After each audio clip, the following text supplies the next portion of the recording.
You're now tuned into the fourth season of Atypical Voices in Our Time, the official podcast of Chemistry Productions, a media education company. Let's get it started. That's AVIOT. Hey, what's going on, y'all? It's Jay Stokes of the AVIOT podcast. Glad to be joining y'all once again on another episode. So let's get right into it. We have some sad news that occurred recently. There was a suspect who reportedly opened fire at an encampment for ICE in Dallas recently. So this was in the Immigration and Customs Enforcement Field Office in Dallas. So you had an individual who reportedly was on another building ledge and was firing via firearm into that area because they reportedly wanted to focus on getting at ICE agents because they didn't like ICE agents. They found some materials allegedly of this individual after the occurrence happened. And some of the things that it said was this person wanted to give ICE agents real terror. This was very interesting to me because I'm like, okay, this person had a lot of information on them saying how they wanted to harm ICE agents. And also reportedly, they had bullet casings that had the phrase anti-ICE written on it. Unfortunately, this individual ended up harming detainees, reportedly one detainee there, and these are people that were detained by ICE agents or ICE in general. They ended up losing their life, and then the other two are in critical condition, so it's a cruel irony. My thing is this. In wake of the political violence that's been going on as of late in this country, I mean, political violence has been going on all the time, but it just seems like it's making more of the media airwaves, especially since the founder of Turning Point USA lost his life. Then you had all the discussions regarding that. It's interesting to me that this occurred, and it seems that this person tends to be left-leaning because the person who reportedly took the life of the founder of Turning Point USA, they're reportedly more right-leaning or more conservative. When you looked into their background, you saw that their family had MAGA ties. And then I think this person had dressed up as the current president of the United States for Halloween once before. But it's just very interesting to me that now you have someone who's left-leaning targeting ICE agents and then ends up hitting detainees by accident. It seems a little bit too on the nose, especially when you have a lot of conservative talking heads saying that the left is responsible for the most political violence. We all know that there was a report on the DOJ, the Department of Justice's website, showing that the majority of political violence that is committed in the United States is by right-wing or right-leaning people. Yes. Now, all of a sudden, you have a left-leaning person that just decides to open fire on ICE agents. And you see that members of the right, they're trying to start politicizing it. You have the president that is talking about it. Then you also have the vice president that's talking about it, saying that if your political rhetoric encourages violence against your law enforcement, you can go straight to hell. That's what the vice president had said. And then to have anti-ICE on the bullet casings, and then you have like documentation on you saying that you wanted to give ICE agents terror. Now, this individual reportedly took their own life that opened fire in this ICE camp in Dallas. I don't know. It just sounds very fishy to me. I would love to see more information come out on this. There was a lot of jokes online saying the bullet casings, if they were left-leaning, wouldn't have said anti-ICE. They would have said F-ICE, F-U-C-K ICE. So they're like, okay, well, they dropped the ball on that one. It's just very interesting to me. And I really hope, because I saw that there was this debate with Megyn Kelly, who was a former talk show host. And now I guess she's just a right winger who goes around and talks to people, I guess. She was talking to some students in Virginia. I believe it was Virginia Tech as a representative for Turning Point USA, now that their founder has lost his life. And she was saying that most political violence is committed by left-leaning people. And she got into an argument with someone in the audience saying, no, that's not true. Because it isn't true. Nope. So you see this propaganda that's being put out there by a lot of people on the right, conservatives in general, saying, oh, well, yeah, it's the left, it's the left, it's the left. And now you have this individual that opened fire on ICE agents in Dallas who's left-leaning. That's very convenient to me. That's a little too convenient. So I need to see more information come out on this. I feel bad for those detainees who are harmed in this process. My thoughts go out to their families because no one should be getting harmed. And like I always say, it's the firearms that are the problem.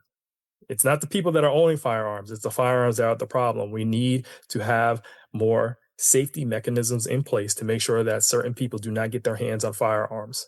We really have to do that. That's correct. Speaking of politics, Kamala Harris was in New York recently promoting her book, 107 Days. Now, this was detailing her 2024 presidential campaign, in which she was trying to become president of the United States. A lot of us are very hurt right now that she's not because the current president of the United States has been doing a lot of stuff that's not the greatest. It's just frankly horrible. I don't know if y'all seen his UN speech, insulting members that were coming to the UN of other nations, insulting them and then going rambling on. Yeah, it's a lot. But anyways, going back to Kamala, she was at New York's town hall in Manhattan and she was speaking on the book and on next steps, what the United States, the citizens can do in order to better themselves in the coming days now that we're under this presidential administration. She was met with protesters, 3 reportedly. So these protesters were, I guess, pro-Palestine, anti-war in Gaza, and they were coming after her. One protester was moved, and then another protester was shouting at Kamala while she was trying to give her talk. I think she gave 2 talks that day in New York. And she's on a whole book tour to promote this book of hers and to share ideas. So she's going to hit other major cities like Philadelphia, Washington, Seattle. But the other person that was shouting at her, I believe the second person, Kamala talked to them and said, listen, I am a private citizen. I cannot do anything. And then I remember she was talking even more during her speech. I'm reading this from the Hollywood Reporter. And another person was saying, let me see what that person said exactly. We're saying that it was the situation in the Middle East was the fault of Kamala Harris. What? And so Kamala was saying, even as a vice president, there's not much I could have done. She did talk about how she spoke out about children being starved in Gaza or the people being starved in Gaza in general, and how she got a lot of heat from her camp, the Democratic Party, for that. And she was the highest ranking official that actually said something in support of Palestine. What's happening right now in Gaza, what is happening to the Palestinian people is outrageous and it breaks my heart.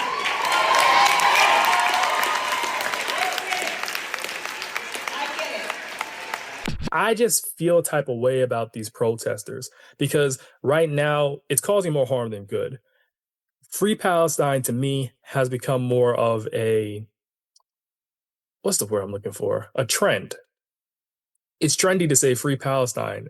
I believe a lot of people that say it don't really understand the weight of the words that they're saying. It's just a saying, right? Obviously, we do not like genocide. Obviously, we do not like innocent people being harmed at all, right?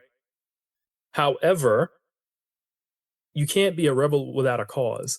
Coming at Kamala Harris is unnecessary and it's not going to lead to anything. It's only going to disrupt the work that she's trying to do in order to help the country, help citizens out. And it almost makes me think, are these people being paid to do this? Being paid to be disruptive?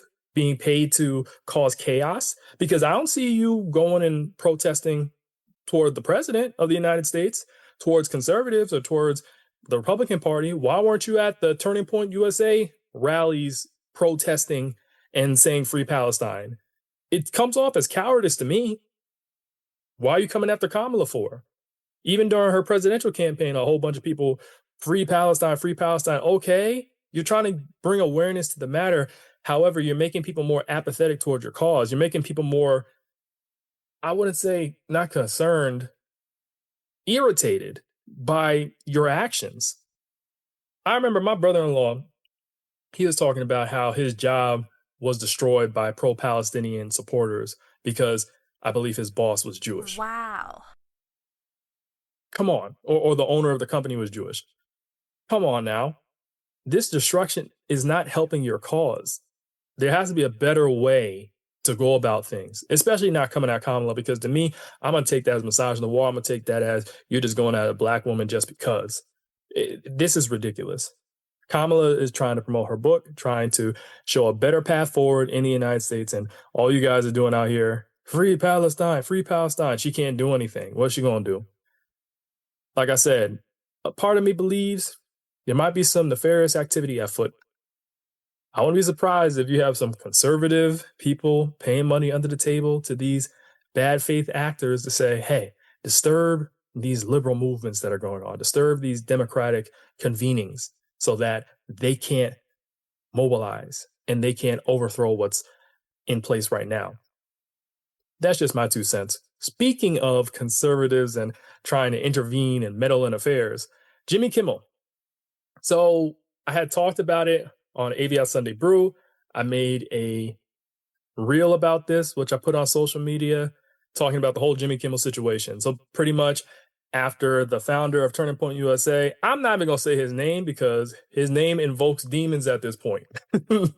People have been losing their jobs just mentioning this dude's name. And I don't care to get involved in all of that. All right. It's not fear. I just don't want to I don't care for it. If you're listening to the AVIOT podcast on a streaming service, make sure to leave a rating and a review so we can grow our platform. But the founder of Turning Point USA, he lost his life. Someone took his life. They disagreed with how he was going about things, right? And so Jimmy Kimmel was talking about this on his show, his late night show, Jimmy Kimmel Live, and was saying how the conservative or MAGA crowd is trying to paint the murder on anybody but them. And so he subsequently gets his show pulled.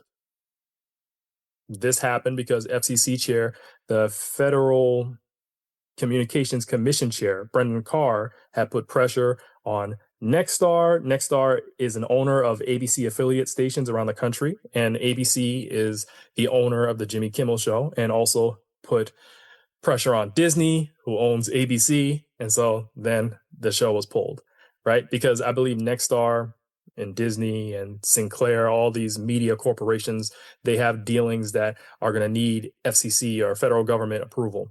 So they don't want to ruffle any feathers, right? So that happens. People protest.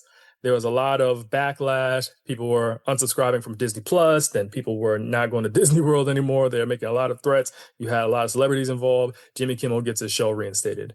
The president is not happy about that because the president and Jimmy, they clash a lot. And Jimmy, in one of his returning monologues to his show, he was saying the reason why he goes at the president so hard is because he doesn't like bullies and he feels that the president is a bully. But here's the thing. For those who think I go too hard on Donald Trump, to the point where there are still a lot of people who think I should be pulled off the air for making fun of Donald Trump. So I want to explain. I talk about Trump more than anything because he's a bully. I don't like bullies. I played the clarinet in high school, okay? So I just don't like him. Donald Trump is an old-fashioned 80s movie-style bully, taking your lunch money. And if you give it to him once, he'll take it again. 2 things he loves, lunch and money, okay? He's actually right about that. So now we have Disney is in hot water, not just because of that, but even though they reinstated the show, you have a group of Disney shareholders that are exercising their rights to demand materials related to the company's decision last week to suspend Jimmy Kimmel's late night show. So there might be a lawsuit afoot. There might just be. So let me get into this a little bit more. So pretty much, the shareholders are asking for board materials related to the suspension of Kimmel. They also see communications with government officials, Nexstar and Sinclair over the decision, copies of Disney's deals addressing affiliate stations' right to preempt programming, policies regarding moderation of late-night programming, and information on the company's ability to obtain regulatory approval in other areas of its business. So pretty much what they're trying to figure out is how Jimmy's show got pulled, and was there any involvement from federal government officials that caused this to take place? And so there might be a lawsuit. In the time that Disney was losing supporters or losing money, their stock fell over 2%. and the market value plummeted by nearly $4 billion. That's a huge loss. And it also goes to show that when people truly want to protest something and they truly want to fight for their rights or their belief in something, it can happen. Money matters, man. Money talks. That's a cliche saying, but true. Money does, in fact, talk. So pretty much what I'm reading from the Hollywood Reporter says there is a credible basis to suspect that the board and executives may have breached their fiduciary duties of loyalty, care, and good faith by placing improper political or affiliate considerations above the best interests of the company and its stockholders. Man, I can't wait to see what else unfolds here. So pretty much what they're saying is that the media company, ABC, Disney, they did not follow through with what they're supposed to be doing as a company to ensure that their stockholders' investments are protected. They did not do what they're supposed to do, like they're having inappropriate dealings. I know that the president is upset, and he was messaging on Truth Social, his app, saying that he's going to see if he can sue ABC. So pretty much ABC and Disney, they did not have to cave and pull Jimmy Kimmel's show. They did not have to do that, but they chose to do it because they were scared. And now they're facing the repercussions of that. It would have been better to hold the line and not cave to a bully. Because if you do that, like John Oliver said, if you give the bully your food, they come back hungrier every time. So the best thing to do is not do it in the first place. Yes, sir. What I will say is that all this outrage for Jimmy Kimmel and him getting his show back, it made me think about the many black reporters, the black, I guess, writers, the black talk show hosts who have had their shows pulled because they chose to speak out against this current administration, or when the current president was the president before Biden took office, right? And there's a beautiful article written by Dr. Stacey Patton. It's called "The Silence Around Black Journalists' Cancellations Makes the Jimmy Kimmel Outcry Ring Hollow."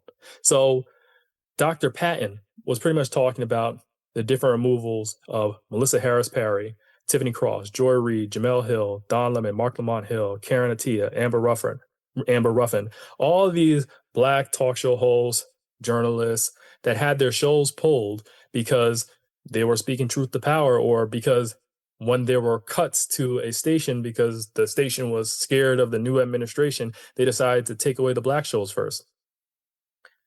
We have Melissa Harris Perry, who was a pretty, I guess, radical journalist. She talked about voter suppression, black feminism, hip hop, politics of respectability. And pretty much executives wanted her to tone it down. And she reportedly said she refused to be a token mammy or little brown bobblehead. So her show was taken away. You had Tiffany Cross. Her show was taken away because, let me see. She centered issues the rest of the media treated as afterthoughts: black maternal mortality, voting rights rollbacks, and disinformation targeting communities of color. She had a loyal audience, but the station network chose to pull her show. MSNBC, by the way. Karen Attiah wrote about this on the Washington Post. She thought that this was a crazy move, and then now Karen Attiah, she gets her job pulled because she was talking about the founder of Turning Point USA. And she didn't talk about it in a bad sense. She was talking about it in a constructive sense. She actually quoted him, I believe, on Blue Sky. And after that, she gets her job pulled. So I believe she was the last full-time black columnist at the Washington Post. And I believe, speaking of lawsuits with Jimmy Kimmel, there might be a lawsuit there as well. I'll get back to y'all on that. Either I'll make a reel on it or I'll touch on it in another podcast episode. But make sure to follow us everywhere. So we got the AVIOT podcast, Chemistry Productions, which is the parent company, right? AVIOT is the official podcast of Chemistry Productions. So you can check us out on social media, TikTok, Facebook, YouTube, Instagram. We're all over the place, right? But I'll definitely cover that. I'll try to remember to cover it on another podcast episode. If not, I'll probably make a reel about it. Anyways, you had Karen Attiah. Her show was taken. Joy Reid had a very popular show on on MSNBC, I believe. It was called The Readout. And I remember, yes, yeah. But I'm glad she has a strong social media presence. She's on Substack right now. I subscribed on behalf of Chemistry to her YouTube channel. And I remember it was Rachel Maddow was even shocked that Joy Reid had her show taken down from MSNBC. And she was a pretty outspoken Black woman, told it like it was, and her show was unfairly taken down. Jamel Hill was suspended by ESPN for calling the current president of the United States a white supremacist, which he is. Uh-huh. You had Mark Lamont Hill, who made a comment calling for Palestinians to be free at the UN, and then his show was taken. So you just, or he was taken away from CNN. Like, so CNN won't show him anymore. So you see there's this pattern of Black individuals, and sorry if I'm so choppy on this. I'm trying to read because it's a really good article. It's on News One. So Dr. Patton, that's that article on News One. I definitely encourage y'all to read it. But there's a pattern of Black individuals who are raising their voices, speaking truth to power, who are exercising their First Amendment rights. They're losing their jobs. But then Jimmy Kimmel does it, and he loses his job, or his show gets put to the back burner a little bit, and people raise their voices all over in order to protect his quote unquote freedom of speech and to get his show back on the airways. I just think this is very interesting. We're prioritizing this white male who's already wealthy, wealthier than all the Black individuals that I mentioned. And we don't have the backs of Black individuals. What's up with that? We can't all be free if you just free one person up. I'm happy Jimmy Kimmel has a show back, but we still have to protect these Black women, Black men who are also having their shows revoked, that are also being silenced. I'm glad that these Black individuals have such a large platform that they're able to move elsewhere and their audiences follow them. But at the same time, it shouldn't come down to that. No. Speaking of Black people being treated unfairly, and this will be the last story before I get into the topic of the day. So we had 2 Black men who were wrongly accused of killing a pregnant white woman in a high-profile case in Boston back in 1989. They were recently awarded with a $150,000 settlement from the city. So you had Willie Bennett. He received $100,000, and Alan Swanson, he received $50,000. Pretty much, they were accused of killing Carol Stewart, who was pregnant. And they were accused by her husband, Charles Stewart. And it just so happened that Charles Stewart was the one that orchestrated the killing of his wife, Carol Stewart. Now, the baby was still able to be delivered via cesarean section because Carol was pregnant. But it's like all he had to do was report to authorities that Black men did it. And then subsequently, law enforcement went on this journey to find some Black men who they felt killed this white woman. Like, come on. It just shows you how Black people are such an underprotected, are not protected in the United States. And we know this, right? But that's why all this data talking about Black people only make up 14% of the population, yet 50-something% of the crime. Well, because most of the times we're falsely accused. And now for a quick commercial break. Hey guys, as you can hear, we are unapologetic in our opinions. We may be politically incorrect or possibly wrong, but don't knock us for being ourselves and saying what many are too afraid to admit out loud. Anyways, if you have any thoughts or questions about our show, email us at chemistryproductions@gmail.com. That's K3MISTRY productions@gmail.com. We'll be sure to address whatever you have to say. Black people also make up most of the exonerations from being falsely accused of crimes too. All right. So this is a case of that. I believe these 2 gentlemen deserved way more money. They were arrested, but they weren't jailed. So they weren't formally charged, neither male, but they received an apology from the mayor of Boston in 2023. And now they're getting money. I think $150,000 is They needed more than that, because the public embarrassment, the shame, the stigma that's carried with them, even if they're found innocent of killing this pregnant white woman, still, they should not have been. Like, I just don't like that.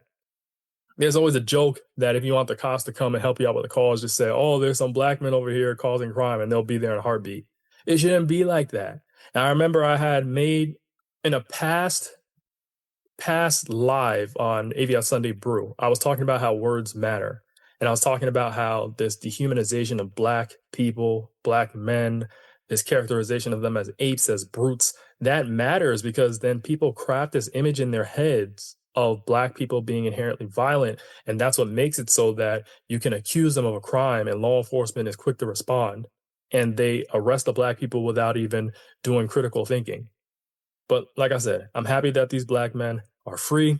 They got paid. They deserve way more than that, but it is what it is. All right, on to updates. All right, y'all. So one of the main updates I want to get into is that with this podcast, I was trying to do 2 episodes a week. It was a lot. It was definitely a lot. And some weeks I would get it, some weeks I wouldn't. And I felt myself working to the last minute. So I'm going to go back to doing just 1 podcast episode a week. And then we have the live on Sunday. The reason why I was trying to do so many podcast episodes, I really wanted to build more of an audience. But I believe that instead of rushing and scrambling all over the place, it's best to do 1 podcast episode. That way I can get all my thoughts fleshed out. I'm more coherent, more clear, not pausing as much. And I could really give you guys all out there a good show, a good concrete show. I also want to go back to making videos. Making videos of 2 episodes would be hell, for lack of better words. And then I have the live too. So essentially I will be doing 2 episodes a week, but it's just the live. And then I have the regular podcast. Now, some weeks I might do more than 1 because my sister Tay, we do our sports show. It's hard to track her down. I want to make that more of a regular thing, but no guarantees. And then some weeks I'm still working on trying to get some interviews from people. So some weeks I might have multiple episodes because I have an interview with an individual. So that's how it's going to go. So 1 episode, we'll try and do this every Thursday release. And then AVIOT Sunday Brew. We're going to see if my sister and I could do podcast episodes here and there. Try and get that weekly. And then on certain weeks, we might have multiple podcast episodes outside of Tay, in which I have an interview. So that is that. All right. That's the major news. Make sure to support us on every, social media platform you can think of. We're even on Tumblr. Chemistry Productions is. All right. So make sure to support us on that. Keep listening to the podcast. Keep sharing the podcast. I'll tell you one thing. I've been listening to some brilliant Black women lately, and they told me without telling me that I have to step my game up when it comes to reporting, when it comes to being on the ball with these podcast episodes. Joy Reid, obviously, is one. And then Lori Daniel Favors. She's another woman that I've been listening to lately, and I really like what she has to say in terms of politics, in terms of social issues. So, yeah, Lori Daniels Favors. I really like her as well. Definitely a fan. Okay, on to the topic of the day. So we're going to depart from all of the harsh topics and talk about something that's a little bit more lighthearted. Cardi B. So Cardi B released an album recently called Am I the Drama? And I'll tell you, I was pleasantly surprised. I did not think that she was going to do well for her sophomore album, but hey, she did well on her first album, right? Invasion of Privacy was a really good piece. And Am I the Drama? I thought it was wonderful. It flowed. It told a story outside the single that she released. I know there was some talk of it being a little underwhelming, but in the flow of the album, it makes sense because it's coming after she's speaking about her tumultuous relationship with her soon-to-be ex-husband, Offset, who is a rapper that was formerly on the Migos. And then she goes on the outside talking about how she's outside, wanting to have fun, wanting to party, right? So there's that. If there's one criticism I can make of the album, it's that I felt that the last 2 songs, Up and WAP, they didn't need to be on the album. They could have been singles that were just on their own, floating out there in the atmosphere. And she could have just had a solid album with the tracks that she had. I believe the reason why she put WAP and Up on there is because she probably wanted to drive up album sales, or she wanted to drive up the numbers by having those songs on there. But she held her own. There are a bunch of songs. Let me look at the track listing now. There's a bunch of songs that she had on there that I really liked. There's one song that she had with Janet Jackson called Principle. That's a really good one. She also has a song in which she just went in on this hip hop artist named Bia called Pretty and Petty. That's a good one. I like Pretty and Petty. Pretty and Petty is really good. Time. So my buddy and I, me, my wife, and our mutual friends, we went out to a winery recently, and my buddy was listing his favorite songs from the album, and he said Every Time is the song. So I went back and listened to it. I was like, yeah, Every Time is nice. Every Time is nice. Tyla really did well on Nice Guy. She sounded way different than she usually does when she sings. I liked her style on that. What's another one? What's Going On with Lizzo? I didn't know Lizzo could sing like that. It was interesting, but yeah, I liked it. I liked it. What else? I finally listened to Imaginary Players, and Imaginary Players is a play on a song by Jay-Z called Imaginary Players, I think. He also had Magnet. That sounds great in the car. Safe is nice. Bodega Batty, I like that one. I know that's going to ring off in New York and in the Bronx. Yeah, man, she did a great job. She did a great job on this album. Now, outside of just the album, people have been talking because she is reportedly pregnant by Stephon Diggs, who's an NFL player. And people are saying Stephon Diggs are pretty much... I listened to this political... I guess she's a... She does political commentary. She talks about social justice issues. I think she has a law degree, Olayemi Olorin. And she was talking with a friend on one of her YouTube shows saying that Stephon Diggs is pretty much Cardi B's ex-husband, more athletic and more attractive, but pretty much the same in terms of how he moves. Now, Cardi B's soon-to-be ex-husband, Offset, he was known for notoriously cheating on her. Always cheating, always sleeping with other women. And I know Cardi B mentions that in this album, Am I the Drama? And so Stephon Diggs, reportedly, he has multiple baby mothers, or he has multiple women pregnant with his children. And Cardi B happens to be one of them. So people are saying, why would you be pregnant by this guy? Like, you're getting out of a marriage. You already have 3 kids. You're about to be on your 4th. And my thing is, listen, it's Cardi B's body. She could do what she wants. I think the best thing to do is just say you wish the children well and you hope that they are very well taken care of. Now, Cardi, I know she went on X/Twitter and she did a live on there, and she was talking about how she has her kids with her and she is a good mom and she doesn't like how people without children criticize her. And I think she has a point there, because unless you are a mother, not to say that people who don't have children can't have valid criticisms, but I believe unless you are a mother, it's kind of harder to understand what Cardi's going through. Cardi has money. She has resources. And Cardi was saying, you act like I'm just leaving my kids at home and I'm going outside and doing whatever. Now my kids are with me. So we just got to take her word at it. And my thing is, we're supporting women. We should support her right to be able to get her career, have fun. I mean, she's pregnant by another dude. I mean, Stephon Diggs, NFL player, man, he has money. So even if they don't work out, she's going to get a good check, right? However, I will say having 2 parents in the household is a good thing. But you want to make sure those 2 parents are in a healthy relationship, because that can also blow back on the kids in a negative way as well. So, big ups to Cardi for this album. I wish her the best with her pregnancy. And yeah, I definitely think y'all should check it out. With that being said, we're going to end this podcast episode right here. Thank y'all for listening. Make sure to tune in with us on AVIOT Sunday Brew, and then listen to the next podcast episode on Thursday. Listen to past podcast episodes that we've had. Make sure to email, leave comments. If you're going to email, though, make sure the emails are not trolling. Make sure the emails are constructive and they actually add to the conversation. Make comments. You can make comments under the podcast episodes. Make sure they add to the conversation. Make sure they're constructive, and we'll get back to you. With that being said, peace out. So go a little something like this. That's AVIOT.